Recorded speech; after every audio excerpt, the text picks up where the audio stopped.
Estava pensando na questão da visão periférica, né? A gente trabalhou muito a semana passada em pensar nas posições, né? Num futuro provisório e não olhar todo o quadro, mas está íntegro, digamos assim, na construção dessa posição e da relação com a outra posição.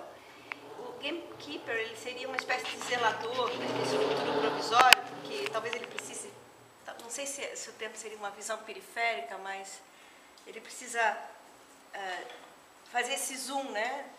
Eu acho que como que fica essa questão? Agora que já está um pouco mais claro a gradação, né, dos dois papéis, que não chega a ser diferente, né? Talvez valesse a pena quase que voltar à ideia só de ter um ato de gamekeeper e pensar em que escala, em que gradação que o gamekeeper está sendo exercido. É sempre um móvel em Se relação ao, você está exercendo esse gamekeeping na grande escala do quadrado inteiro, vamos dizer, né? Ou seja, se você está em posição de entrar e sair rapidamente para fazer pequenos ajustes, para tirar excessos, para colocar alguma coisa, para clarificar algo, etc. A sua área de trabalho, né, o seu corte fractal de trabalho é o da grande escala.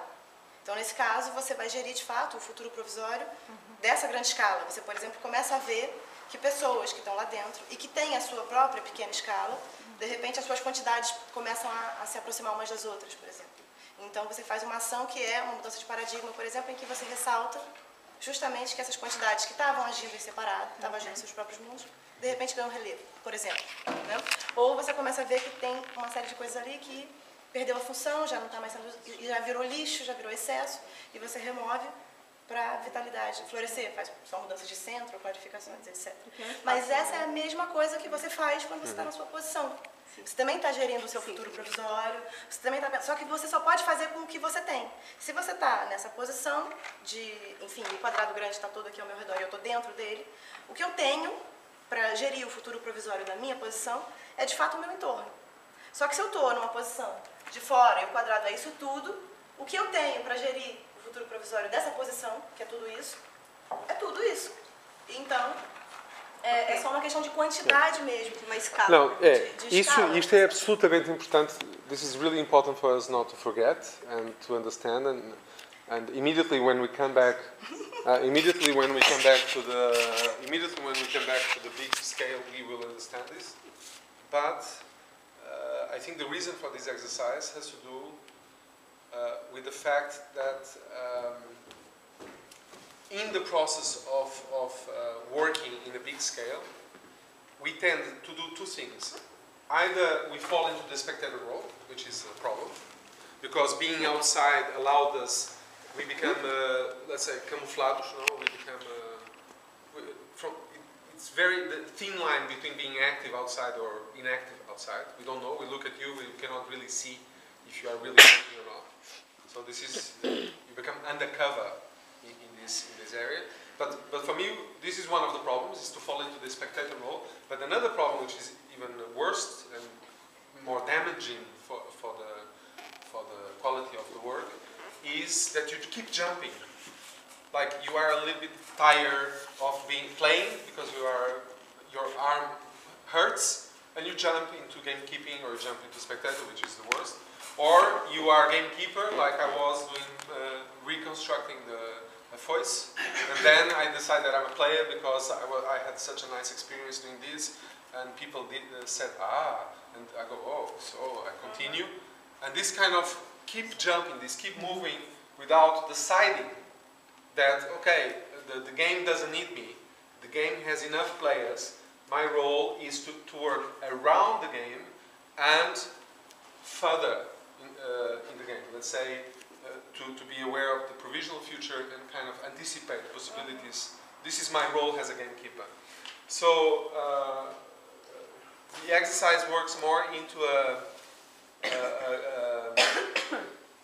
training on holding, a training on holding to something, holding to not a position fix, but this is the danger. Because if you say I'm a gamekeeper forever, this makes no sense. But holding longer, the idea of the marathon man, no? Holding longer into a position.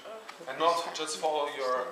So it is already a great movement if you kind of acknowledge the position of the gamekeeper. This is already a step. But even a more important step is not to use this, again, as a ping-pong type of work. But let me just bring back the issue, because this issue of the spectatorship seems like a deadlock. And it seems like a little bit, because here, like what you are saying, it works, because we are here, it's laboratorial, it's training. But then again, if we go into all that was said in the last 5 years about spectatorship in society, I mean, we really easily come to the point of acknowledging that spectatorship is not really something passive at all. It's just like a game, it's a role in a dispositive. So you take part, like if you go to the theater, you are a spectator, you choose to take part playing this side, this role, this figure, embodying this figure, and participating with your group, with your side, with watching.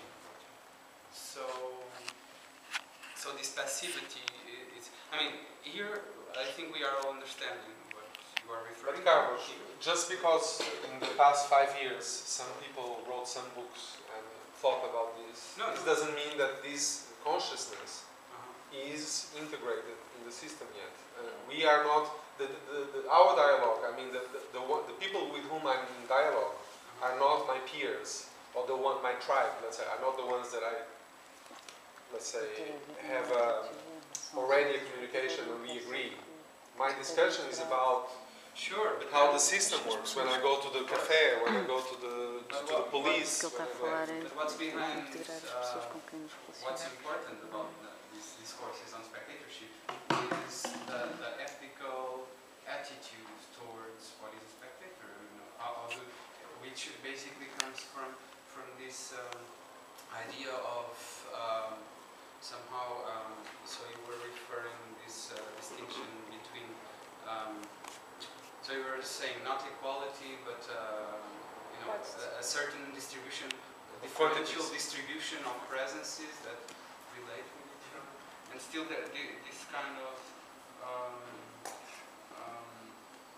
so it's like the role, it's basically this example of the figure of the teacher and the student, and who learns from who, in a way, and this kind of relationship of receiving information, which would be the spectatorship figure or posture, is really always also a posture that enables for a figure or a position that enables or allows for the thing to happen by his or her own presence.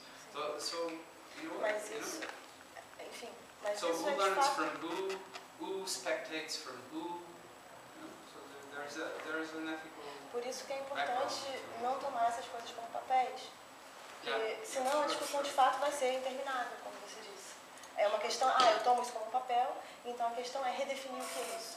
Então vamos redefinir como professor deve agir, vamos redefinir como artista deve agir, ou vamos redefinir como o espectador deve agir. Continuamos no plano das prescrições de um papel. Entende? Eu acho que me parece que sair desse deadlock é um pouco tirar o pressuposto que orientou a discussão, que é esse de que são posições fixas ou de que são papéis prontos ali, e aí é só uma questão de debater no que consiste fazer esse papel. Não, reconheçamos que ficar ali assistindo é algo ativo, me afeta, sem dúvida, mas desde que eu faça isso, alguma coisa com isso mesmo. Né? Ou reconheçamos que para que alguém esteja no palco e brilhe e seja o protagonista, ou seja como professor, seja como conferencista, seja como artista, etc. Existem trabalhos de 1000 outras pessoas ali, que esse trabalho nunca... Ok, mas aí a gente só reconhece e ponto, e começa novamente, porque é um papel. Então, eu reconheço que quando eu vou lá e apago as luzes, eu assisto, eu sinto coisas, eu penso coisas, depois eu converso com pessoas, mas eu vou lá e eu cumpro o script direitinho e acaba, e eu aplaudo, e eu levanto, e eu saio, e se eu não achei bom, ou sou muito delicada e digo da forma mais simpática possível, ou não digo, porque é o que me compete. Ou seja, se eu continuo praticando o papel, né, ou seja, se a coisa acontece ainda dentro do papel, não vejo muito porquê, não vejo qual a vantagem de ficar iluminando que, mas é mais do que isso, é claro que a pessoa sente, sente, e você faz o que com isso? Né? Eu acho que tem um pouco a ver com reformular a mesma questão, reformular a maneira como as coisas são pensadas, ou seja, reformular a cisão inicial, que separou a existência dessas duas figuras.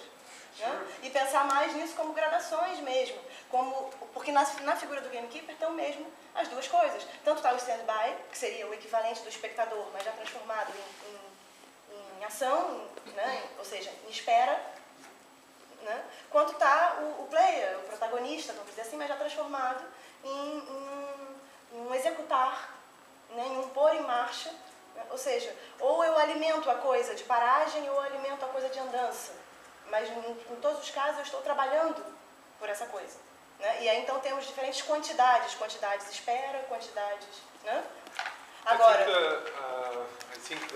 são os dois, né? Eu sou simultaneamente espectadora e me deixo afetar pela coisa tempo suficiente para formular uma ação. Né? I think, in a way, from what I understand,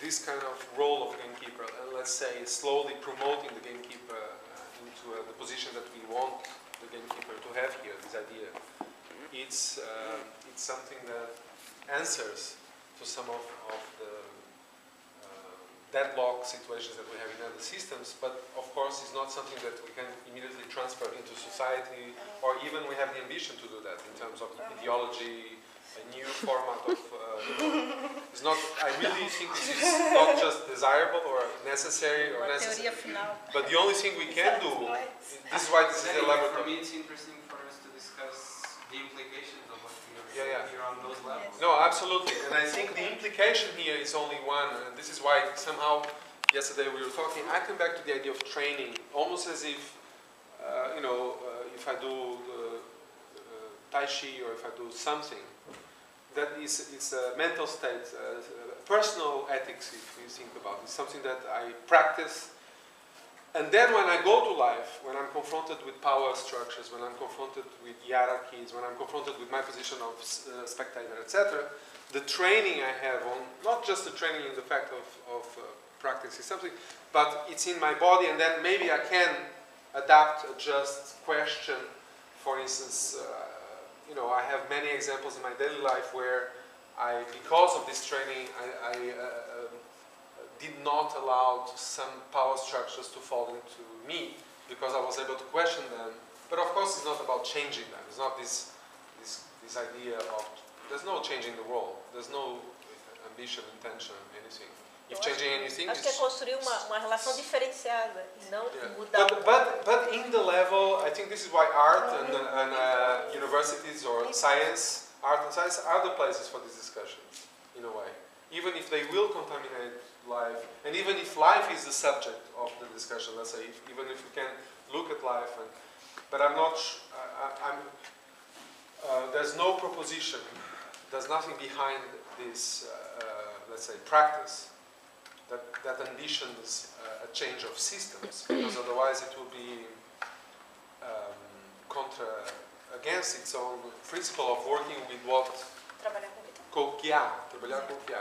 It's not about changing anything, it's about to work with what it is. Yeah. And if anything, I'm just bringing this up because it's just because if you mention spectatorship, if you use the word spectator, of course this reverberates or echoes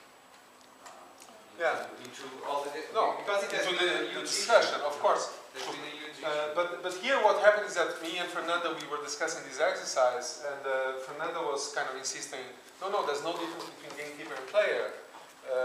We should not forget that. And I was like, yes, but. And then the but was what? The reason why I'm trying to make this difference is because my tension is between player and spectator.